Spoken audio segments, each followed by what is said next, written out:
we're talking about Jesus at his baptism. We're talking about when Jesus became Christ. The salvation was his own personal knowing of who he was. This Christ consciousness, this awareness that not only did he know, but other people shared it as well. It happened at his baptism. And this week we're talking about our backdrop scriptures, the gospel according to Matthew chapter 3, verses 1 through verses 17. Again, that's the gospel of Matthew chapter 3, verses 1 through 17. And today, which is day number 15, we're talking about teaching. And our verse of the day is Hebrews 5 and 12. The time when you ought to be teachers, you have need that one teach you again the first principles of the oracles of God, and are become such as have need of milk and not of strong meat. Hebrews 5 and 12.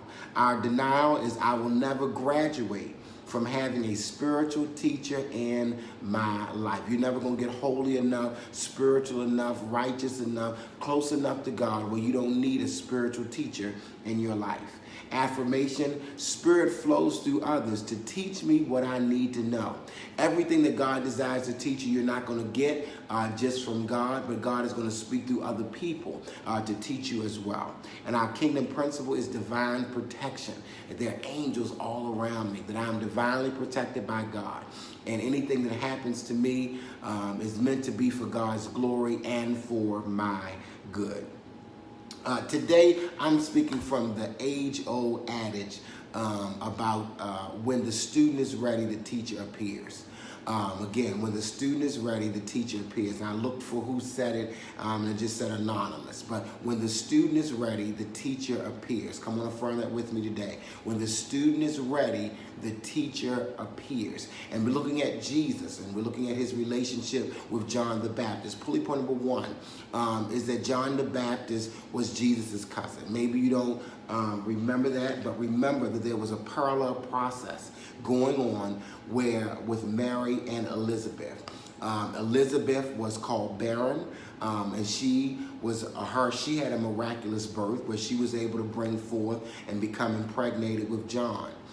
Mary was a virgin, and she had a miraculous conception where she was able to conceive of the Holy Spirit, Jesus. So God flows through even your family dynamics. Pulley point number one is the family dynamics that Jesus and John were cousins. And that they were in this place where John the Baptist was 6 months older than Jesus. So he was always older than him. He was 6 months older than him. Mary went to Elizabeth where she needed support with this miraculous birth. So teachers, our first teachers, pulley point number one, come from our family. You know, your parents, your grandparents, whoever raised you, that family dynamic is your first institution, is your first teaching situation. It comes from your family dynamic, that they are your first teachers in your life. And so you learn before you even go to school, before you go to church, you know, your first teachers are your family. Pulley point number one. And so thank God for all the things that your family teachers have taught you. Pulley point number one is family teachers, family dynamics, which means before you go to preschool, before you get into formalized education, your first teachers are your family. And some of the things that they taught you were powerful, that you hold on to for the rest of your life. And some of the things that your family taught you no longer work for you, or they were just teaching you what somebody taught them, but it may not be the highest and the best for you. But that does not stop you from thanking God for your family dynamic, that were your first, whether it was your parents, your grandparents, whether you were raised by an aunt, an uncle, a cousin, even if you were adopted or you were in a foster situation, that family dynamic, whatever it was, that family dynamic, your family are your first teachers, all right? So thank God for them. Embrace all that they taught you that works for you, and all that no longer serves you well, release it and let it go. Just because your family taught you that, or maybe a family tradition, does not mean that you have to live by that for the rest of your life. Think about it now. You're an adult. You're able to evaluate and say, does this work for me? You know, it may have worked for my grandmother, but that doesn't work for me. Thank you, Grandma, for teaching me this, but I'm going to release this and let this go. All right, so pulley point number one, your first teachers are your family. And when the student is ready, the teacher appears. And so when you were ready to come into this earth, your teachers, your family, they were your first teachers. Pulley point number 2, your school teachers. Are your second teachers, whether it was where you started at pre-K, K2, K3, Brittany and Courtney, they started at K2. As soon as they were 2 years old, they went to pre-kindergarten. So whether you started at Head Start, K2, K3, K4, K5, whether you skipped over preschool and went straight to first grade, those teachers in those institutional settings, nursery school, preschool, elementary school, middle school, high school, even those in your professors in college, undergraduate school, graduate school. The second pulley point number 2 are the institutional teachers, are the teachers that teach you in an institutional setting. And I thank God that I had the privilege to be a teacher for 20 years. I never thought that I would be at St. Francis Academy that long, but I was there for 20 years. And even though I moved up from an intern to a part-time teacher, part-time therapist, counseling, full-time counselor, part-time counselor, part-time teacher, director of counseling, assistant principal. Even though I moved up, I always make sure that I still taught. That I never desired with all the promotion and elevation that I would not teach. I could get in that classroom, I would sub for teachers, I would get in that classroom, and sometimes I had to teach for a semester or for a course for a year. I never desired to forget that no matter what education or title I got in administration, I was a teacher first. And so I thank God for that experience of being in an institution and having institutional teachers. Who was your favorite teacher? Who was the teacher that really sticks out the most? Come on, tell me, who was your favorite teacher? Because we're thanking God for spiritual teachers in our lives. And John the Baptist was Jesus's spiritual teacher. So he learned lessons from Mary and Joseph, but he also learned lessons from John that Mary and Joseph were not able to teach him. Come on, tell me, who was your favorite teacher?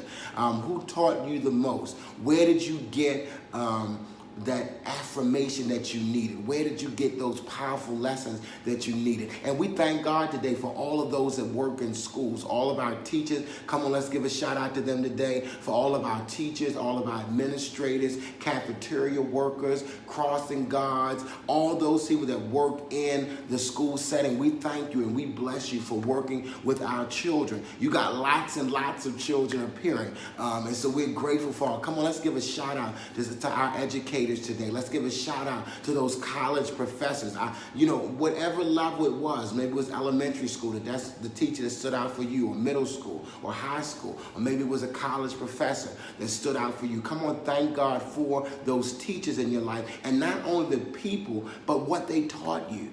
As institutional teachers come into your life, they come to teach you specific lessons. And when you're ready to receive the lesson that they're there to teach you, those people manifest in your life. Your soul calls for them. Just like your soul called for the family teachers, pulley point number 1, your soul calls for pulley point number 2, the institutional teachers, the formalized class where you got homework and classwork and drills and quizzes and tests and group projects and papers. We thank God for all of that process of institutional education where some people are not able to go to school. Some people drop out of school. Some people do not receive a formalized education in various kinds. So thank God for those teachers. Thank God for the institutional education you received. At whatever level you received it. Come on, give me some hearts. Give me some thumbs up.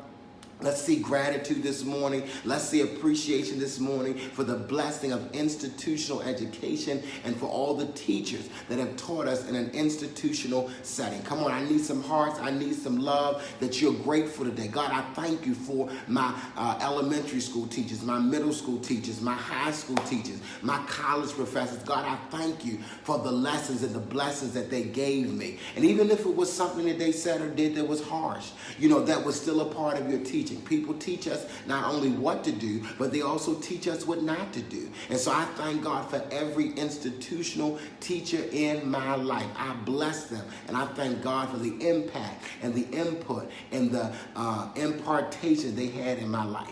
Pulley point number 3 are our spiritual teachers. So we had family teachers, we had institutional teachers, and now we're talking about spiritual teachers. As I said, John the Baptist was Jesus' spiritual teacher that that you never outgrow having a spiritual teacher in your life. And I wrote the book, The Development of a Preacher, and I talked about all the spiritual teachers in my life that helped me get where I am as a preacher, as a teacher, as a spiritual leader. And so I've had different spiritual teachers throughout my life. You know, that they were there at a particular point, and they taught me and they gave me everything they had. And then they transitioned, or I transitioned, and I graduated to another spiritual teacher. You're never going to graduate from needing a spiritual teacher. A spiritual teacher may transition and you get another one. Or you may transition and they've given you all that they've got to give you, and they release you and they bless you to go along your journey. And as you go along that journey, then another spiritual teacher will appear. I remember when the Reverend Dr. Mary A. Tompkins transitioned in 2013. I went like, you know, even though, you know, I tithe to different people and Kotech tithe to different organizations, you know, because we believe in that tithing principle, to the heave offering and heaving up. I did not find a spiritual teacher in my life for like 3 years. And there was such a something missing in my life. It was such a void in my life until I met Dr. Andre Fies, who is currently my spiritual teacher, my spiritual covering. And that relationship, that God will draw your heart to a spiritual teacher. The Bible says God will call the hearts of the fathers to the children, the hearts of the children to their fathers. And it's not just the father-son or the mother-daughter or mother-son spiritually relationship, but it's any spiritual teacher. It's not just that they're giving you intellectual understanding, but they are laying a basis and setting a foundation for you to receive spiritual understanding, for you to be able to go deeper into your relationship with God, for you to be able to grow in your Christ consciousness. So today we're thanking God for our teachers. Pulley point number 1, our family teachers. Pulley point number 2, our institutional teachers. And pulley point number 3, our spiritual teachers. And when the student is ready, the teacher appears. And so as you're ready, the spiritual teacher will manifest in your life in new and different ways when you're ready to receive what it is they have to share with you. I love you so much. God bless you. Thank you so much for being a part of the Daily Download. Remember to drink the water. And this week, this is week 3, where we're talking about the baptism. We're letting go of sweets, any type of dessert, you know, cookies, candy, cakes, pie, donuts. Yes, we're letting go of all of that. You know, this week is the week that we let go of sweets, and we focus on natural sweets from honey, like John the Baptist ate locusts and wild honey, and we're focusing on the sweet from fruit. But any type of artificial sweetener or any type of dessert or anything that would curb your sweet tooth, we're letting go of those, all right? So that we can continue to manifest the Christ consciousness. I love you so much. God bless you. Share this on your page with somebody else and let them know that when the student is ready, the teacher appears. And also, you can boost this post, share, meet a need, sow a seed, boost this post.